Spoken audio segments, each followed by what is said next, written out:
pagkabalalim sa aking bawat paghinga. Nakatitig lamang sa iyo.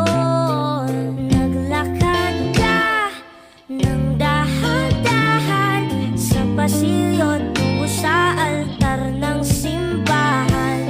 Hahagkanan, di ka pipitawan, wala na akong mahihiling pa.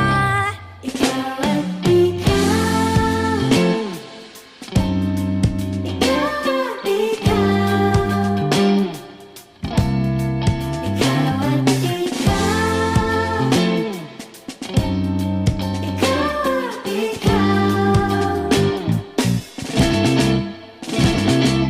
Di maikukumpara, araw-araw kong dala-dala paboritong panalangin ko'y makasama ka sa pagtanda. Ang hiling sa Diyos na may gawa, apelido ko